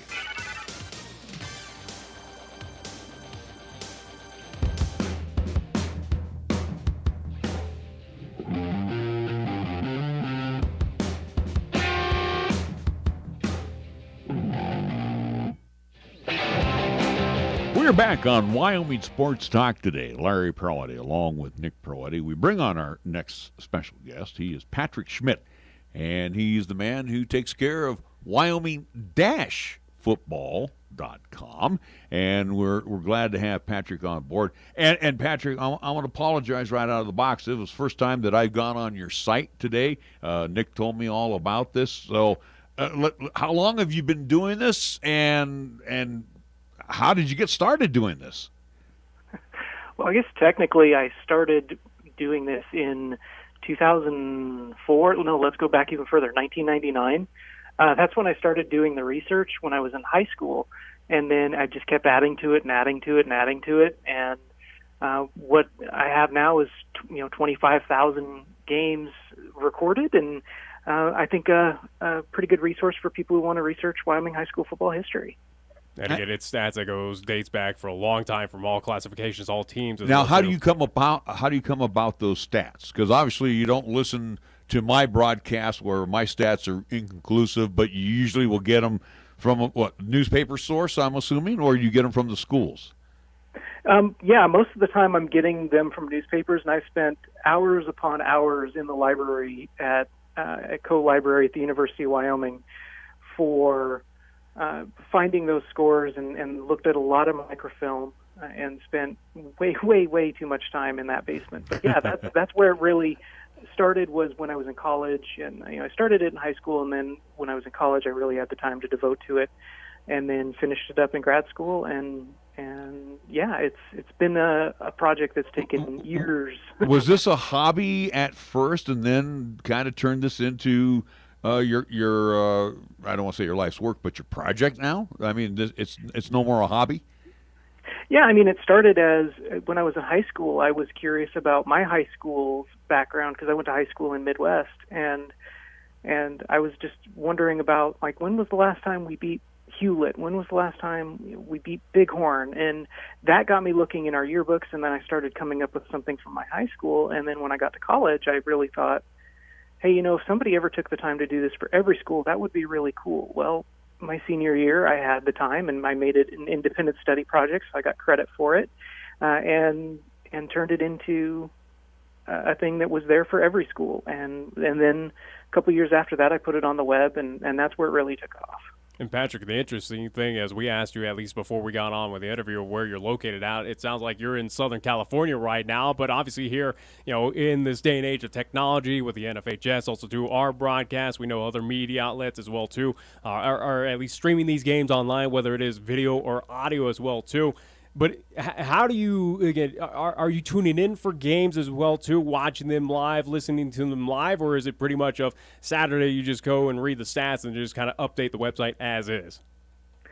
Oh, no. On Friday nights, I am glued to my computer. I am following as many streams as I possibly can, and I make it a tradition. I get some pizza, and my wife watches Doctor Who, and I watch Wyoming high school football on Friday nights, and it's really a lot of fun. And so I'm keeping up with as many radio streams and video streams as I possibly can on Friday night, and doing live updates on my Twitter account and live updates on my website for final scores. So perfect, at least for you, Patrick, and keeping at least in tune, especially here in 2020. Now, this will get into kind of the crux of our conversation regarding the high school playoffs here, especially in Class 4A, but we'll talk about the other classifications. But, again, with you getting into the stats and looking at the analytics, especially for all teams, all classifications, stats that we've been talking about here, especially this season, and it feels like it's been happening for the past couple seasons.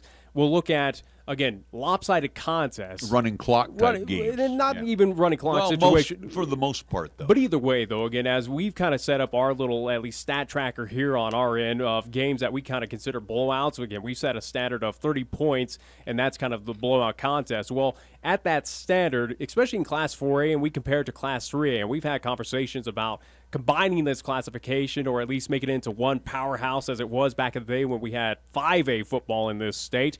We look at 45 total games here in the state of Wyoming in Class 4A. Again, at least interclass, at least contests, 19 of them were above that 30-point at least victory margin, so about 42% of them. You look down in 3A, 42 games played between 3A teams, 15 of them were above that 30-point Mendoza line, so about 36, so again, about a third of those games were lopsided. Looking at the stats and everything, what are your thoughts, Patrick, on at least is it very top-heavy in these classifications? Do teams need to move up and at least be more competitive, or what are your thoughts when we say stats like that to you?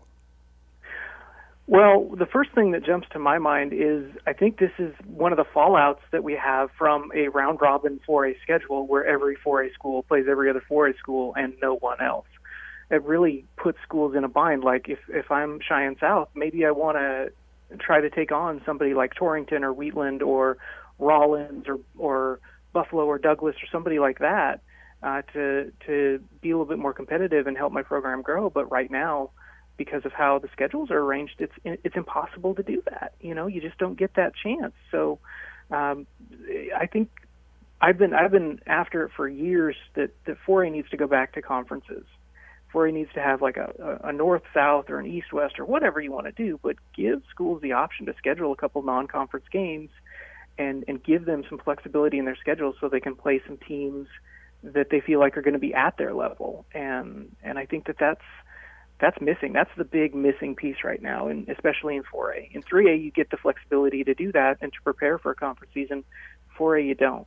And Patrick, you brought up a great, and I don't know if you're about to allude to it, but again, you mentioned Cheyenne South, and at least more stats regarding 2020 and what was kind of an alarming year for the South High Fighting Bison, where again, in their short existence compared to at least outside of Thunder Basin, but again, at least in Class 4A, again, one of the newer schools that seems at least having trouble to get over that hump and find a winning tradition over there at Cheyenne South. But this season felt like it was just one of the worst in probably the 10 years there for the Fighting Bison, where allowing 500 points, scoring only at least just above 80 points. Again, margin of victory, I think, outside where we calculated, or at least in the contest that they had, the 9 games this year, all but 1 or 2 were running clock situations above that 45-point, at least minimum threshold that the Activities Association has set up.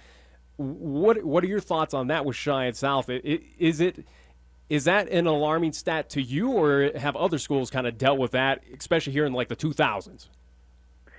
Well, I mean, other schools have kind of run into struggles, and it's almost always been a case of a team being in the wrong classification. It's been a case of the smallest team in the classification in a down cycle with their boys in their school end up just getting thumped on. And so it's rare to see it at the 4A level, but we've seen it before. I mean, there have been schools that have struggled like that, but they've either bounced back because they've been able to fight through that cycle and get more boys and more activities, or they've gone down like Evanston. Evanston went down to 3A. They were really struggling in 4A, went down to 3A and struggled at 3A, and are still trying to find their footing a little bit. So, I mean, it's possible. But I think, again, if you give Cheyenne South a chance to schedule teams to get a little bit of that winning tradition going and to at least play in some close games, you would see that program really, really take off. I think. I don't think it's I think it's a problem with if you look at your schedule and say, oh boy, 9 games, do we have a chance in any of them? But if you can give them a flexibility to schedule a little bit more to their strength, they can actually grow and get stronger from that. Patrick, and you make a good case. And again, it reminds me, and I've been here since '86, so I remember the days when Central and East would go down and play Loveland or Thompson Valley, and then I remember East would have Wheatland on the schedule. So what you're saying to me is not foreign right now, and I like the East-West, or excuse me, the North-South, where we could probably bring back a Green River and an Evanston into the conference where you would have 6 teams or 7 teams. I got to get my math out here. Because we got. Or either follow the basketball at least side of things, where you have Star Valley, Jackson. Well, but my point is, though, you would schedule all your conference games, and then you would have the flexibility to play a couple non-conference games. Because again, we got 10 teams in Class 4A, and we got 9 conference games. Right? That's it. No, there is no practice games, so to speak, anymore. But Patrick, to Nick's point. And again, you've been following these stats closely, and I've made this comment about Cheyenne South. I think this had to be points for, points against in a 9-game season. This has to be one of the worst lopsided numbers that I've ever seen in my 35 years here. Yeah, and I'm actually just pulling it up right now because the most points allowed in a season, I have that stat on my site. Most points allowed in an 11-man season. There's only been 1, 2, 3, 4. Yeah, Cheyenne South is the 5th 500-plus given up in a season, and it's the second most ever. 525 is second only to Campbell County a couple years ago when they went through everyone deciding to go to Thunder Basin instead, and they just played a bunch of freshmen and sophomores. That was that was 2017, and that was a really, really, really tough year for them. But they've been able to recover from that in South. I mean, at 525 points given up, that's second most ever state history, and I don't think it's totally an indictment of the South program or the players or anything like that. I just think that the constraints that they have on them don't allow them to find that success, and it's really challenging to do that when you look at that schedule and see that you don't have any control over putting yourself against somebody who might be at that level that you're trying to play at. That's going to help you improve, and that's going to help you get to that point where you can maybe give some of those other teams. Maybe you can give East a game, maybe you can give Central a game, maybe you can give Laramie a game, and do that a little bit more consistently if you're able to find success in those non-conference games, which there are none.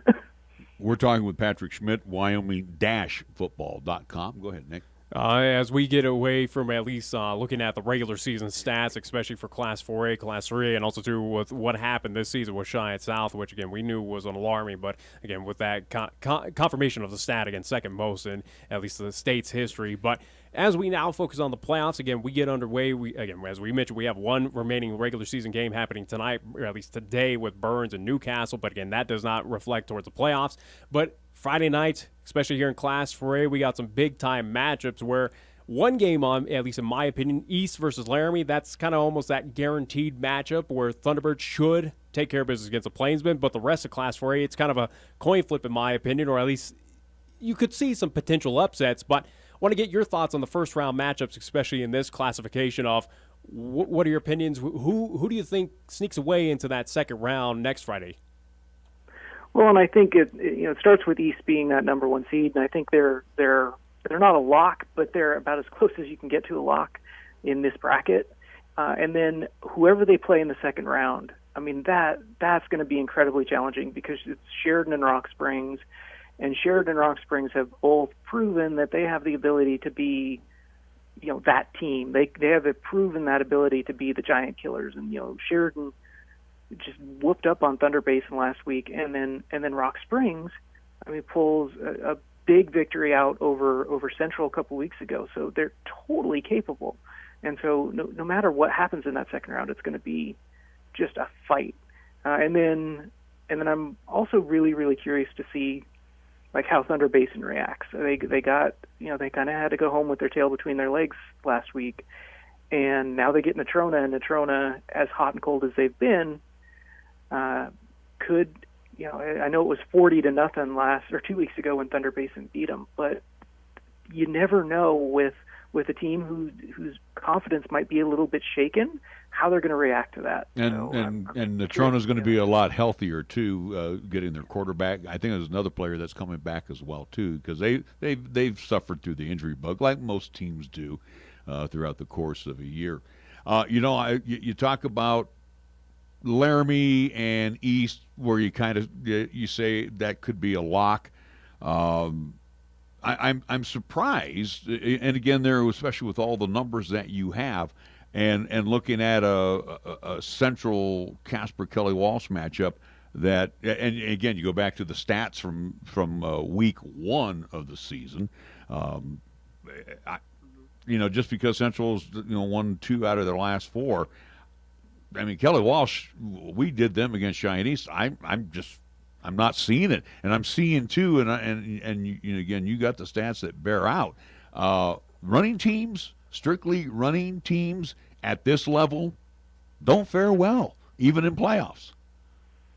Yeah, I think at the 4A level, you can get away with a really run-heavy offense. I'm thinking of somebody like a Glen Rock.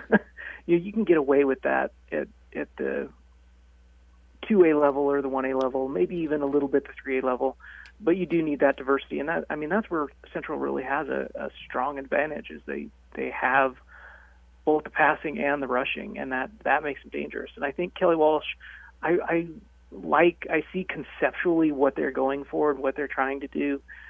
It still hasn't fully come together yet, but I lived and worked in Casper for 4 years, and the divide between Kelly Walsh and Natrona and the football split that exists there, it's a real thing, and it makes it tough for Kelly Walsh to move forward when you've got school of choice in place, and it makes it tough to make it competitive when you've got the Natrona shadow sort of hanging over you at all times. Patrick, I'm glad you mentioned you were working up there in Casper. Nick and myself, and again, we have a lot of friends up in Casper. We've had broadcasters from Casper, that have become friends of ours for a long, long time. Your thoughts on, again, just basically the Casper Star getting out and covering the two teams, but no media coverage after that, whether it's K2 or on the radio side. That's got to be shocking to you, especially in this day and age and in this state. Yeah, I grew up with George K. That was like my go-to on Friday nights pre-internet. We sit there and on a Friday night after we got home from our game, and we'd watch scores. And I feel like that, you know, since K2 got rid of its sports department and again, no radio coverage. I mean, that seems really, really weird to me that it's been like that. Not only that it's like that this year, but it's been like that for so long that there isn't that radio coverage of those Casper teams. It's a real shame because some programs, some schools, some communities really do have that support. I worked for Gillette a while ago.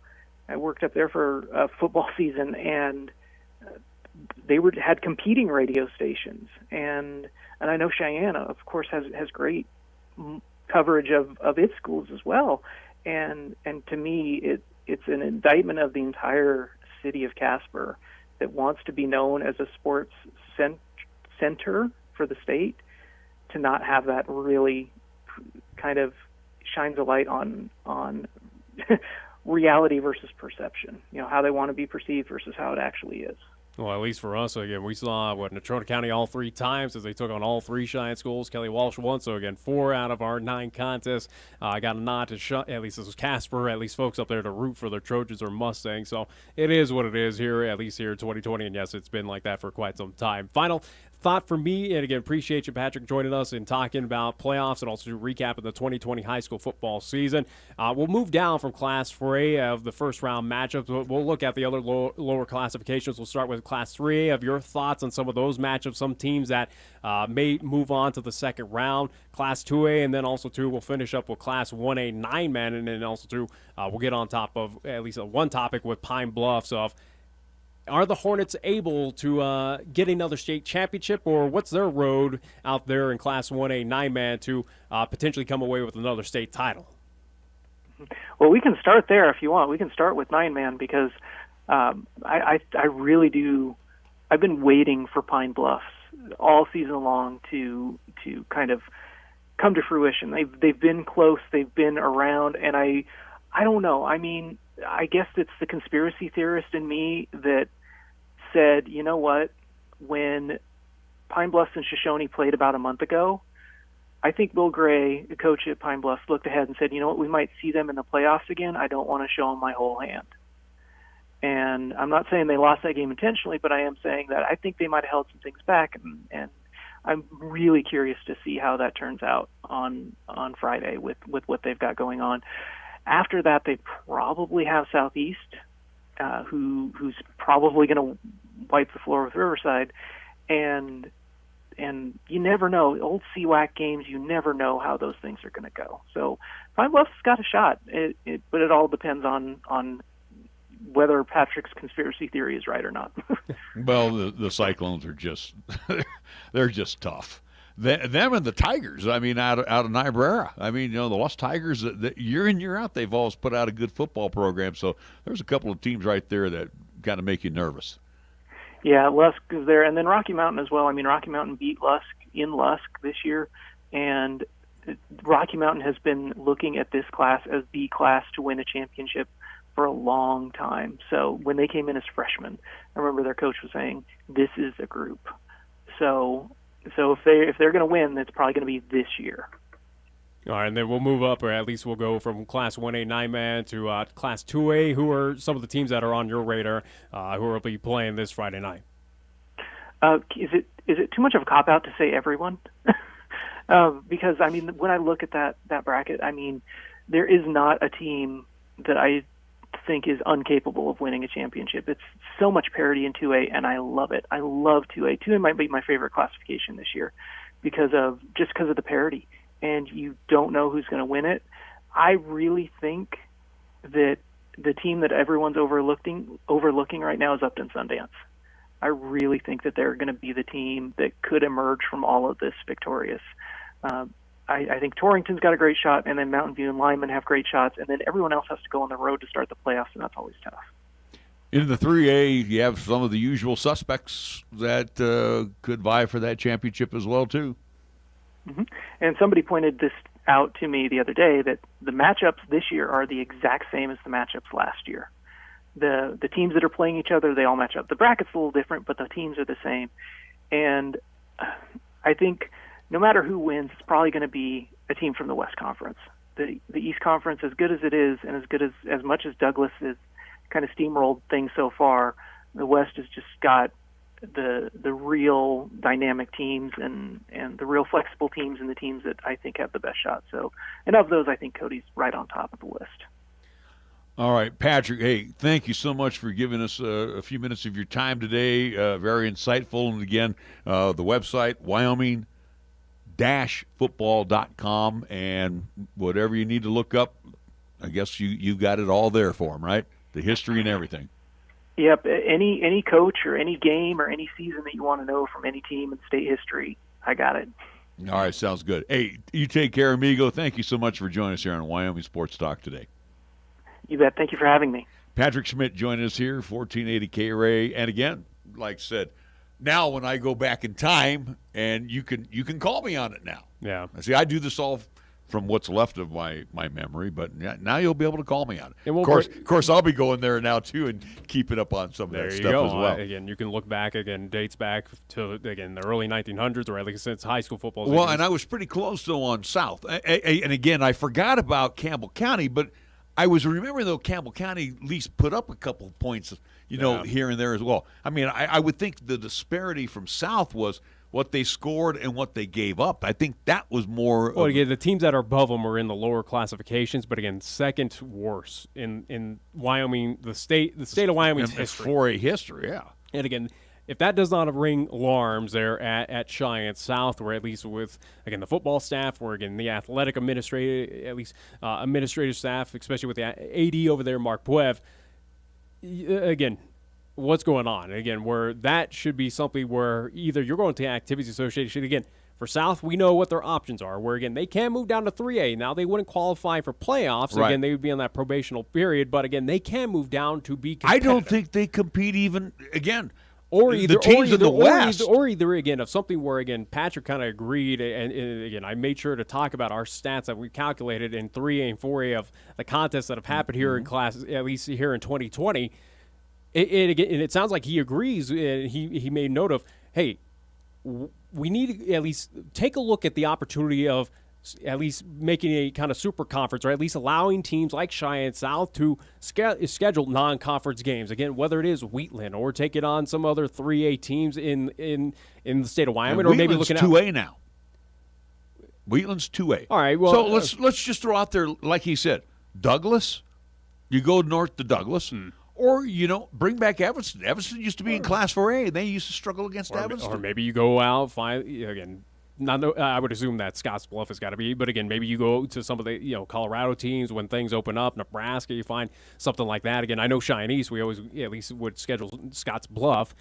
Scotts Bluff, and even before you played, you were down in Loveland. Yeah, and I remember doing those games there. So, again, it sounds like, and again, something that we agree on, and again, was Patrick's stats there, and something that he's kind of pushing for, where, again, it feels like 4A and 3A, it was very lopsided in a lot of these matchups. Again, there were a lot of games that were just well out of hand, and that maybe it is time for the Activities Association, for some of these ADs around the state, at least from both of those classifications, to take a look at do we make some sort of superpower conference, or again find a way? Do you make 4A strong? Let me ask you this, Nick. Do you make 4A a strong conference, and do you basically weaken 3A? Because if you're going to move Star Valley up, let's just say you're going to move Star Valley, you're going to move Powell, you're going to move Douglas. If you move some of these stronger teams down to 3A, and again give some of those lower down teams again. If anything, in theory, you would assume that, hey, you take the top away from, move it up into Class 4A. Okay. Those bottom teams down in 3A move up a skosh due to the fact, hey, there's now more movement. Or, again, who knows where if you dump down a Cheyenne South down there, a Laramie or a Campbell County to compete down in that level, who knows at this point in time. But in theory, you would think that, hey, you make that Class 4A, Class 5A, whatever it is, that very top-heavy, very, again, in hopes, a very competitive.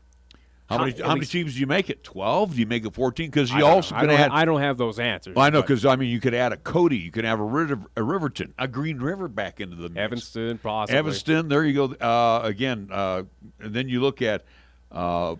Again, what we have in basketball with the quadrants. again. I can see that silly. happening where, again, where Jackson, Star Valley, you move up, and again, look what they're doing. Jackson, number 2 seed out of the West, Star Valley, number 4 seed out of the West. They're competing in the playoffs, but again, those two teams have been very good in Class 4A. They've been kind of up at the upper echelon for quite some time. You would think that if you move these teams up to Class 4A, that it would be a little bit more competitive, that at least that spread that we have right now of blowout games would get that much more tighter. In a way, you're going to have your teams that, again, come in and just absolutely destroy because, hey, they are the top dog in this classification. But all I'm looking for, at least in theory, you would have that more competitiveness between, again, your top team and your bottom teams. We're South allowing 525 points. That doesn't happen. Basically, you want your winner. Even though, you might have a team that goes 0-9, 0-10, or however many games you schedule, at least in a football calendar year. All I'm asking for is that those teams that go 0-9 or at least go winless have competitive games. You want parity in Class 4A. You want basically the winner of the conference to be 6-3. That's what you're saying to me. So basically, what you want is all I'm asking for is competitive games. Well, that the bottom tier team has a shot at least not saying they're going to win every game, or at least they have a shot at victory. They have a shot. They're not getting blown out by 30 points. I'm going to tell you right now, you could move South down to 3A, and I think they go winless in 3A. Maybe this year's team was not good. Yeah. So I'm sorry to say South that. has a lot of issues. Yeah, we know that. So anyway, again, thank you to Patrick Schmiedt. Again, you want to look up stats, and again, if I pull scores, if I pull something out, right, or memory, and I go, hey, this happened then, then you can go back and call me on it. You just say, well, Pro Man, you're 8 years off. All right, we're going to take a timeout, and we come back. We are going to wrap things up here with our picks, as we'll start off with the colleges first after these words on 1480 KRAE. Opportunity is knocking. Interest rates are extremely low, and that means now is the time to refinance. With a mortgage refinance from Platte Valley Bank, you can cut your monthly payment, shorten the term of your mortgage loan, or access the equity in your house. At Platte Valley Bank, our experienced lenders will be with you every step of the way for an easy refinance experience. So stop in today to speak with our lenders about the benefits of refinancing your home, or start the process online at pvbank.com. All lines of credit are subject to credit approval. Certain restrictions may apply. Platte Valley Bank, member FDIC, equal housing lender. Hi, this is Bert Thomas with Little Philly here in Cheyenne. The staff and I would like to take this time to thank you, the Cheyenne community, for your support during these very difficult and trying times. We know that you too have experienced difficulties in your lives, but your continued support has allowed us to serve you as we have had for the past 38 years. So once again, Cheyenne, thank you. For almost 60 years, 1480 KRAE has been Cheyenne's home for good times and great oldies. Add to that live play-by-play sports featuring high school football and basketball, along with LCCC men's and women's basketball. Now combo that with KYOY FM, and you have Cheyenne and the area's only locally owned AM and FM radio stations. But we don't stop there. We also have 2 FM translators which serve the area with programming from both KRAE and KYOY, and that equals a lot of bang for your advertising dollar. Radio yesterday and now today, along with our websites, web streams, and digital ventures, makes us your one-stop shop. For more information, please call Larry Proetti at 307-637-0301. Chick-fil-A at Windmill and Del Range across from Powers Field is a proud sponsor of our high school and LCCC student athletes. Chick-fil-A always offers 2 convenient drive-through lanes to pick up your order if you are on the go. Plus, they have an excellent dining room for the whole family. And remember to order ahead. Use the Chick-fil-A app on your phone. Stop into Chick-fil-A today, open Monday through Saturday, where you can enjoy breakfast, lunch, and dinner. Your home for the real chicken sandwich taste. Chick-fil-A, Windmill and Del Range. No matter what tomorrow brings, some things won't change, like Schwab's commitment to see the world through clients' eyes. That commitment is why Schwab is always here for their clients with clear guidance and committed service to help maintain focus on achieving long-term goals. So whatever happens today, Schwab remains invested in you. Visit schwab.com/Cheyenne to learn how Schwab is ready to help. Are you looking for a pharmacist who will actually take the time to talk to you? Then come to Medicap Pharmacy. We're dedicated to healthcare only, which means we'll fill your prescription quickly, and then we'll make time to listen, answer your questions, explain your prescriptions, and tell you about possible drug interactions. Medicap Pharmacy. Medicap Pharmacy, 1947 Bluegrass Circle, next to Texas Roadhouse in Cheyenne. Or call 635-3712. When you say Mondello Pizzeria, think authentic Italian. When you say Mondello Pizzeria, think made fresh from scratch. When you say Mondello Pizzeria, think great pizza, delicious Philly cheesesteak, superb hot and cold Italian sandwiches, meatballs, sausage, and special subs, calzones, crisp salads, and great service. When you say Mondello's Pizzeria, think unmatched Italian taste. Mondello's Pizzeria, 1507 Stillwater Avenue, your only true Italian stop for lunch or dinner. At First Tier Bank, we are proud to be a member of this great community and will always support all of our high school athletes. First Tier Bank takes great pride in sponsoring the live broadcast of the games and would like to wish all of our teams good luck.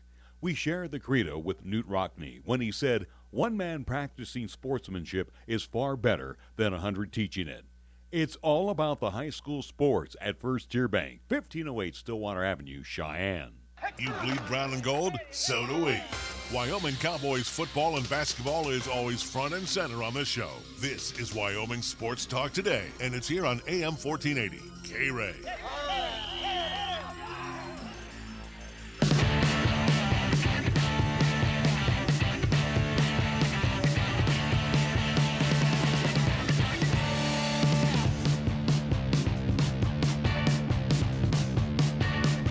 In case we go a tad long here in our picks, I want to remind everybody our final night of our Golden Age of Radio Theater, which airs Monday through Thursday from 8 p. Final until, night of this week. Yeah, Like, 8 p. until 10 p.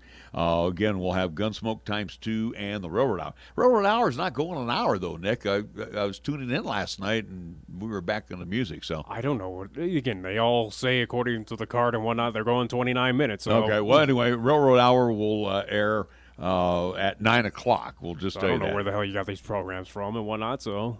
I got them I from go off of what it says. Again, it says that they're all going about 30 minutes apiece, and I put them in there. Okay. No, I'm just saying. When I tuned in last night, and it was back in the music, so I'm not faulting you. I'm just saying that some of these programs are not 30 minutes.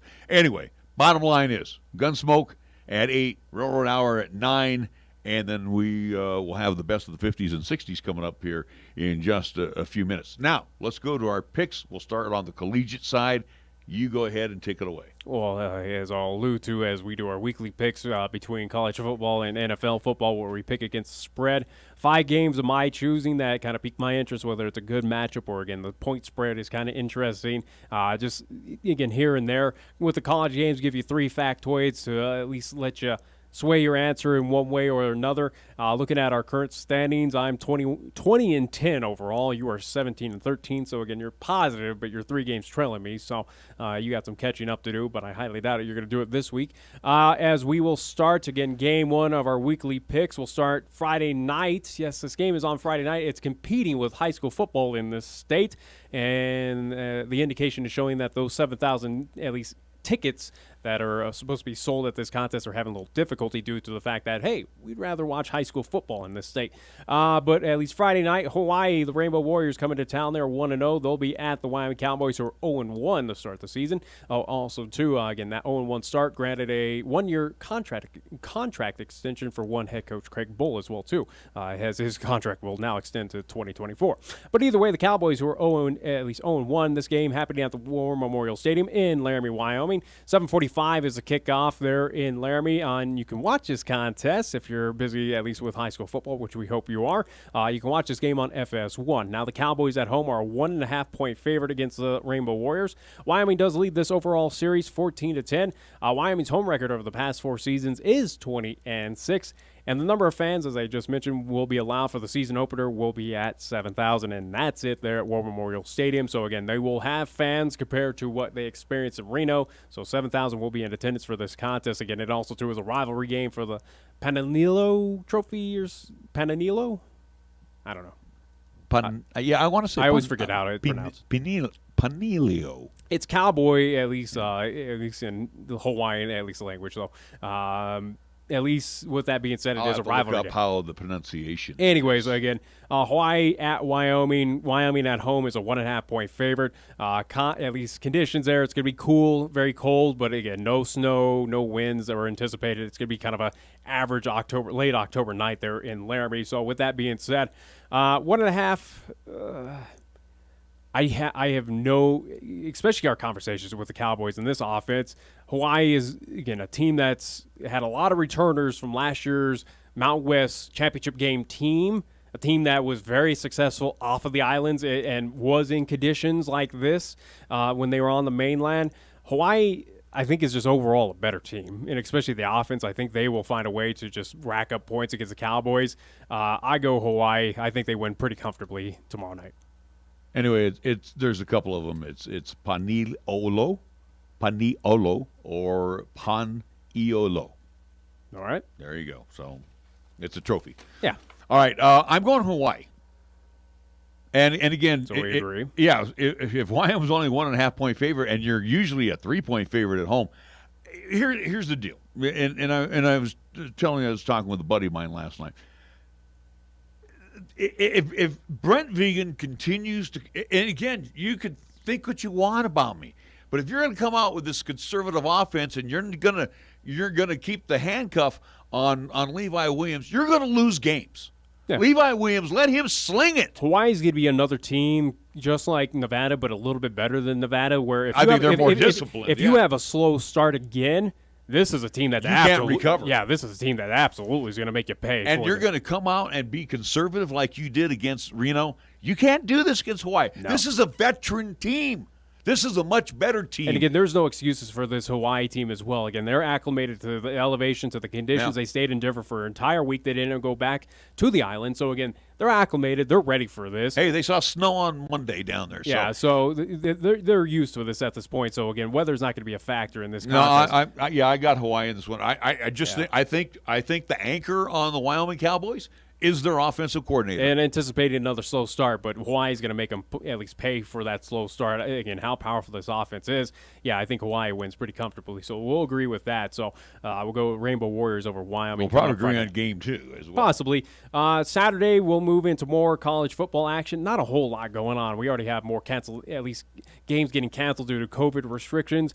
This game I picked because it was the largest point spread of at least Saturday, or at least of any college football game happening this weekend. We'll go to the Sun Belt for this one, as it is the Appalachian State, at least Mountaineers. They are 3-1 on the season, taking on the UL Monroe War Eagles. Again, it is University of Louisiana Monroe. It's happening at Malone Stadium in Monroe, Louisiana. 2 p.m. is the kickoff, and you can watch it on ESPNU if you really want to.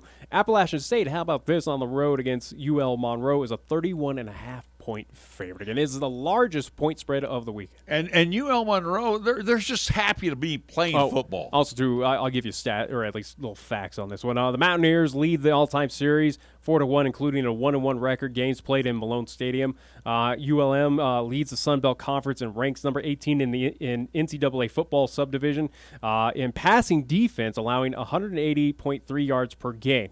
Now, the Mountaineers will be looking to improve to 45-5 in their last 50 games versus Sun Belt opponents, and 21-4 in their 25th conference road game since joining the Sun Belt back in 2014. So interesting stats there, where again, Appalachian State has not really dominated Monroe. They dominated the Sun Belt, and also too, again, Monroe this season has been very good against the pass. Well, here's the deal. This is not going to be Appalachian State going up against Michigan and pulling out the surprise win. But again, it's not going to favored by 31. I know. This one, they actually should be favored by 40 plus. Yeah. I mean, like I said, UL Monroe is just happy to be on the football field. They're not good. No. They're not good. This is going to get ugly. Look at some of their games that were competitive. At least, we said this a couple times this year, especially on the high school. The stat that number 18, and at least granted, again, we're just getting at least schools and conferences into it. But again, these are as of right now. They're number 18 in NCAA football and passing defense. That kind of you look at the real numbers, and this one is going to get ugly early. And often. So, yeah, I've got Appalachian State in this one. This one, and I hope I'm wrong. Yeah, because I don't care.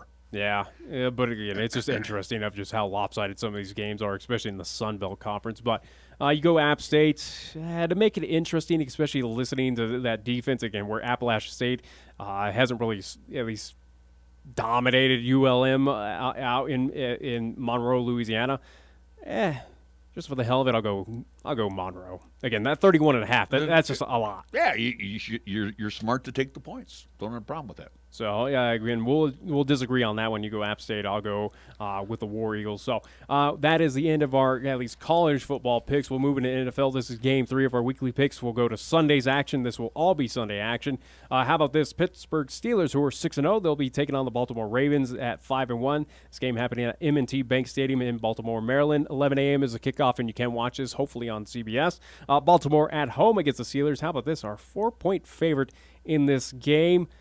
Baltimore, it's a very, that 5-1 feels like a Bears 5-1, where I think they're a good team, but they have a lot of flaws. Pittsburgh has looked very good, and especially their last game against Tennessee of what they were able to do, albeit it was a close one. Pittsburgh on the road, especially to kind of separate themselves in that at least AFC North. Yeah, I think Pittsburgh gets this win. I think they win. It should be close. It could come down to a field goal, but I think Pittsburgh will at least come away with the victory and still be at least undefeated. The Pittsburgh Steelers are my Los Angeles Dodgers. I do not like the Steelers, but I'm on the bandwagon. They are good. And Jackson, even at that quarterback position, will not be able to run. That defense, that interior, in addition to the linebackers, he's not going to be able to skate free against them. They've been stuffing everybody. I wouldn't doubt he's going to be running for his life. That offensive line for him does not look all that good either. Well, and again, are the Steelers for real? Yeah. Big Ben is healthy. Long as he stays healthy, this team is Pittsburgh has vaulted themselves into Super Bowl bound. Yeah, I think without a doubt they have a good shot of making it to the Super Bowl, at least Super Bowl again. I think they are the clear. They're one of the top dogs in the AFC. One of the few favorites to at least make it to the Super Bowl out of the AFC. So we'll both agree with the Pittsburgh Steelers getting it done against the Baltimore Ravens, at least taking care of business on the road this Sunday. We'll move to Game 4, more NFL action. How about this? New Orleans Saints, who are 4-2. They'll be taking on the Chicago Bears, who are 5-2. This game happening at Soldier Field in Chicago, IL. 2:25 p.m. is a kickoff on Fox. New Orleans on the road against the Bears are 4.5-point favorites. New Orleans. The Bears, I'm still not. I'm not impressed at all by them. It could be windy, it could be cold, and it could be just plain ugly like it always is at Soldier Field. New Orleans is a much better football team than the Bears. I would agree on that, but the 4-2 Saints, same with the 5-2 Bears. I feel like it's a false. Again, New Orleans that gets beat by Las Vegas, albeit again they had to go on the road for that one. Chicago, I don't know. They seem like a more terrible 5-2 team. That record they don't deserve. This one is a really tough one for me because I don't believe in either of these teams. Again, at Soldier Field, looking at those conditions, it was supposed to be just kind of, again, a cold, somewhat windy game, nothing too crazy out of the way for the Saints who are used to the dome conditions out there. Again, out of the interest of fairness to kind of keep it a little interesting, maybe the Chicago Bears find a way at home to shock the Saints. Again, Saints are beatable. But I don't believe. No argument. I don't believe in either team. I don't. Again, if either team makes it to the playoffs, I think they're a first-round exit. But that's just it. Well, I think right now, especially with the addition of the extra. Yeah, the other wild card. There's 7 teams that are coming out of each conference for the playoffs. 7. Is it 7? Yeah. I thought it was at 9. Matter of fact, even Al Michaels mentioned this on Sunday night. Probably 4 are going to come out of the NFC West. Yeah.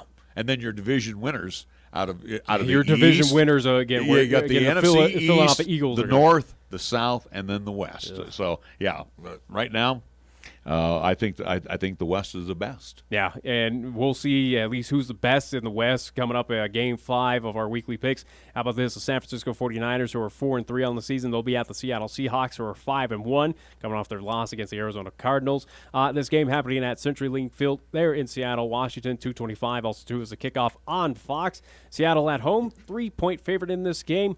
I'm not going to. Again, I've told you that Seattle is they're not an impressive 5-1. I think San Francisco is starting to figure it out as pieces are starting to get healthy. They're starting to get back into that winning nature. Absolutely. Again, San Francisco on the road, albeit, again, it's a tough place always to win, and I've seen that team. I saw that team lose in the NFC Championship there. But the crowd's not there, though. Yeah, the crowd's not going to be it. So, again, that 12th man is no longer at least a factor. The 49ers, I think they win. I'm going to disagree with you, and the only reason I disagree with you, I think they'll win by a touchdown. And I disagree with you just simply for the fact the injuries are starting to catch up now. I mean, Debo goes down. You know, they've been fine without Debo. I think they get Sherman back. I think they get Sherman back for this one. Questionable. But my point is, though, they're just too beat up physically. Seattle proved, or at least Arizona proved last week that this team is beatable, that they're not as great as everyone thinks. And again, if you find a way to slow down Russell Wilson, you can be better. Also, too, again, the 49ers offense, they can keep pace if it does get out of hand. Hey, I'm okay with this. You know, and I'm on board now with Kyler Murray. I think Kyler Murray is not that bad of a quarterback. And what he's going to do with the Arizona Cardinals football team, he's going to make them a lot better and possibly a playoff contender.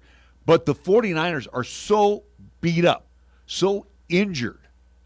And again, they were injured. How about last weekend when they basically shut out New England? Yeah, New England. Who is New England? New England's got talent out there. Who is New England with Cam Newton? Well, put a fork in them. They're done. Okay? But with this situation, I would want to – I may have to turn in my golden red here right now, but I'm saying they're just so beat up. I think Seattle holds home field against the 49ers. All right, so we'll disagree on that one. I go 49ers, you go Seattle. So that is our weekly picks just like that. Again, I am ahead by 3 games. We agree. And hopefully you're up by 6 at the end of the week. I'd love to go undefeated. We agree with Hawaii beating Wyoming. I go ULM. You go App State in that Sunbelt matchup. We both agree with Pittsburgh over Baltimore. New Orleans over the Saints, or at least the Saints over the Bears. For you, I go Bears over the Saints in that matchup. And then again, we disagree. I go Niners. You go Seattle in that game. So that is our weekly picks. I don't know what week we're on at this point in time, but again, that is our weekly picks. Well, they're playing their we did a week before. Yeah. All right. Well, we got to wrap things up here. And again, football action beginning 5:15 tomorrow. Kickoff 6 p.m. We'll be at Milt Risky Field on the campus of Cheyenne Central. Indians will play host to the Casper Kelly Walsh Trojans, first round Class 4A playoffs. We'll keep you abreast of what's going on with the rest of Class 4A. Yeah. Most importantly, what's going on over at Okie Blanchard Stadium, and of course the Hornets as they'll be taking on the Wranglers.